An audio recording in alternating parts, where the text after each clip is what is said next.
Assalamualaikum warahmatullahi wabarakatuh. Saya Muhammad Fikri Fadila. Di sini saya akan menjelaskan tentang teknologi sistem informasi dan komunikasi. Di sini saya akan menjelaskan sedikit tentang teknologi sistem informasi. Teknologi sistem informasi atau TI merujuk pada penggunaan teknologi untuk mengelola dan mengolah informasi dalam suatu organisasi. Ini mencakup perangkat keras, perangkat lunak, jaringan komputer, dan strategi untuk mengumpulkan, menyimpan, mengelola, dan menganalisis data guna mendukung pengambilan keputusan yang lebih baik dalam bisnis atau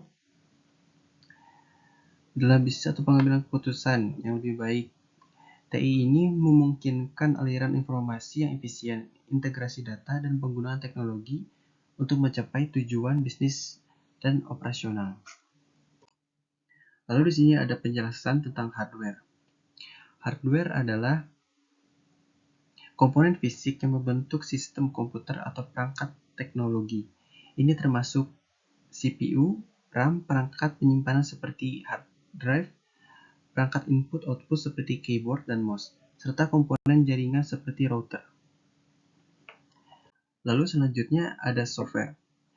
Software adalah serangkaian instruksi atau program yang memberikan perintah kepada komputer atau perangkat elektronik untuk menjalankan tugas tertentu. Ini merupakan komponen abstrak yang tidak berwujud secara fisik. Berbeda dari hardware, software mencakup aplikasi, sistem operasi, skrip, dan program yang memungkinkan penggunaan dan fungsionalitas dari perangkat keras komputer. Lalu di sini ada klasifikasi software. Dalam klasifikasi software ini terbagi menjadi 3 kategori.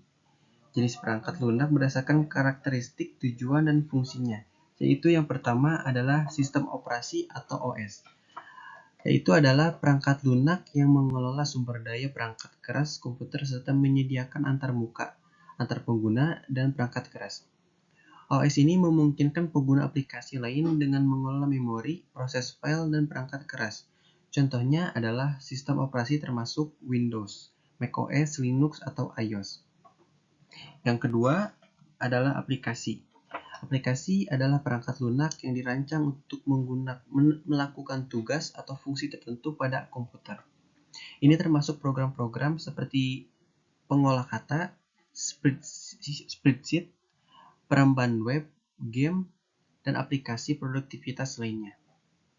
Aplikasi ini dikembangkan untuk memenuhi kebutuhan pengguna dalam berbagai bidang. Yang ketiga adalah utilitas. Utilitas merupakan jenis perangkat lunak yang menyediakan fungsi-fungsi tambahan untuk membantu pengguna dalam manajemen dan pemeliharaan sistem komputer. Ini bisa berupa program antivirus, alat pemulihan data, program manajemen file, alat pemantauan kinerja, dan berbagai alat bantu yang membantu dalam administrasi dan kesehatan sistem. Selanjutnya di sini ada network dan internet. Jaringan network mengacu pada koneksi antara beberapa perangkat yang memungkinkan pertukaran data dan informasi antara mereka. Jaringan dapat terdiri dari komputer, perangkat mobile, server, perangkat lain yang terhubung melalui kabel atau nirkabel. Lalu di sini ada penjelasan tentang internet. Internet adalah jaringan global yang terdiri dari jutaan jaringan yang saling terhubung di seluruh dunia. Internet merupakan komunikasi, transfer data, akses informasi, dan layanan-lainnya melalui protokol komunikasi standar yang disebut TCP atau IP. Ini membentuk infrastruktur global yang mendukung berbagai layanan online seperti web, email, streaming media, dan banyak lagi. Di sini ada jenis-jenis topologi jaringan dan koneksi. Yang pertama yaitu topologi jaringan. Topologi jaringan ini merujuk pada susunan fisik atau logis dari suatu jaringan komputer. Ini menggambarkan bagaimana perangkat-perangkat dalam jaringan terhubung satu sama lain dan bagaimana data dikirimkan antara perangkat-perangkat tersebut. Lalu saya akan menjelaskan satu-satu tentang topologi yang ada di presentasi saya ini. Yang pertama itu topologi bus. Dalam topologi ini, semua perangkat terhubung ke satu jalur kabel tunggal yang disebut bus. Data dikirimkan melalui kabel ini yang dapat diakses oleh semua perangkat di jaringan. Lalu, topologi star. Dalam topologi star ini, semua perangkat terhubung ke suatu titik pusat seperti switch atau hub, dan dikirimkan dari perangkat ke perangkat pusat dan kemudian didistribusikan ke perangkat lainnya. Lalu ada topologi ring. Dalam topologi ring ini, setiap perangkat terhubung ke dua perangkat lainnya. Membentuk cincin tertutup, data dikirimkan melalui cincin dari satu perangkat ke perangkat lainnya, hingga mencapai tujuannya. Yang terakhir ada topologi mesh. Dalam topologi mesh ini, setiap perangkat terhubung langsung ke setiap perangkat lain dalam jaringan.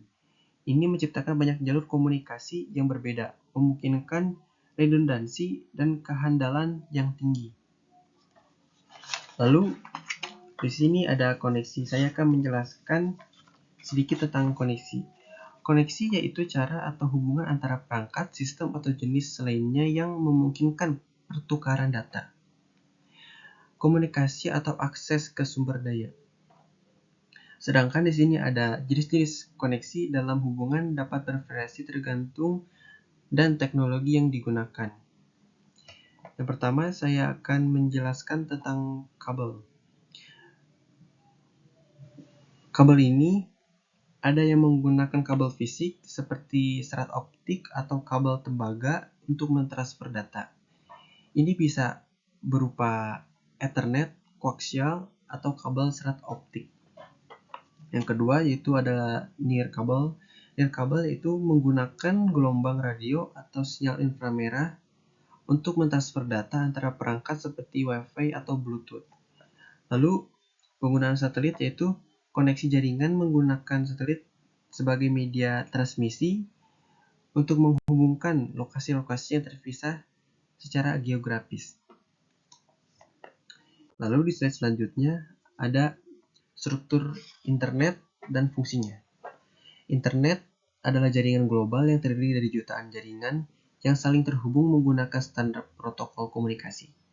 Struktur internet didasarkan pada beberapa elemen utama, yaitu server, router, ISP, dan protokol. Terus, lalu fungsi utama dari struktur internet adalah komunikasi, akses informasi, kolaborasi, dan e-commerce. Lalu selanjutnya ada data warehouse. Data warehouse adalah suatu sistem penyimpanan data yang dirancang untuk menyimpan, mengelola, dan menganalisis data dari berbagai sumber yang berbeda dalam suatu organisasi. Tujuan utama dari data warehouse adalah untuk menyediakan akses data yang terpadu dan terstruktur agar dapat digunakan untuk analisis dan pengambilan keputusan. Lalu sini ada tujuan utama dari data warehouse. Yang pertama adalah konsolidasi data. Yang kedua ada analisis dan reporting. Yang ketiga ada mendukung pengambilan keputusan. Yang keempat memfasilitasi bisnis intelligence. Yang kelima pemeliharaan dan penyajian data historis. Lalu di slide selanjutnya ada arsitektur data warehouse. Arsitektur data warehouse dalam ini terbagi menjadi dua konsep, yaitu konsep star schema dan snowflake schema. Star schema dan snowflake schema adalah dua model skema dalam desain data warehouse yang digunakan untuk menyusun struktur penyimpanan data. Konsep star schema dan snowflake schema, perbandingan antara keduanya adalah star schema cenderung lebih sederhana dan mudah dipahami, dengan performa query yang lebih cepat karena memiliki struktur yang lebih datar. Lalu ada snowflake schema, memiliki normalisasi yang lebih besar, menghasilkan struktur yang lebih terurai dan lebih efisien dalam penggunaan ruang penyimpanan. Namun performa query mungkin lebih sedikit lambat karena melibatkan lebih banyak join antar kabel. Pemeliharaan antara star schema dan snowflake schema tergantung pada kebutuhan spesifik organisasi. kompleksitas data, dan trade-off antara kinerja query dan efisiensi penyimpanan data. Lalu di slide terakhir di sini ada manfaat-manfaat dari data warehouse. Yang pertama ada integrasi data. Yang kedua ada analisis yang mendalam. Yang ketiga ada pengambilan keputusan yang lebih baik. Yang keempat ada perancangan strategis yang efektif. Yang kelima ada efisiensi operasional. Yang keenam ada business intelligence yang lebih maju. Yang ketujuh ada penyimpanan data historis. Yang kedelapan ada pemahaman pelanggan yang lebih baik. Yang kesembilan ada daya saing yang lebih tinggi. Sekian presentasi dari saya tentang teknologi sistem informasi. Sekian, wassalamualaikum warahmatullahi wabarakatuh.